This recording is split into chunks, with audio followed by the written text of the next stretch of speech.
人讲因我离枪三面哦，头名就是乌仔鱼哦。伫嘉义县的东石乡，有渔民伫外海掠到一只3.3公斤的野生的乌仔鱼。渔民讲哦，会当伫这个季节掠到这款这么大只的乌仔鱼，实在是一件真好运的代志。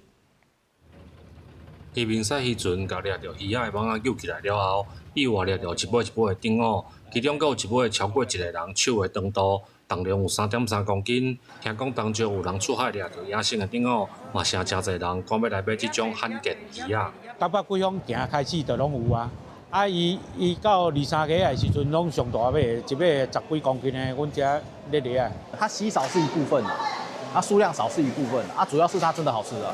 越大只越贵，如果5、6公斤以上，一只都算万块。然后10几公斤的现在也很贵。运登来市场的这尾丁乌，用1公斤1,500的价销，最后互人用超过5000块来买回去。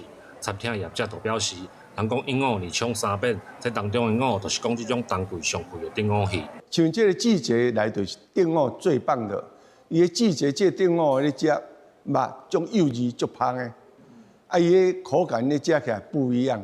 渔民表示，东北季风的时阵是丁乌较会活动的季节，即个掠到3.3公斤，无算介大。较早伊阁捌掠过13公斤，即马海的鱼仔也袂大尾，都拢已经互掠去。要阁会当掠到遮大尾的丁乌，除了爱看天气，阁需要真侪运气。记者林慧婷，家己报道。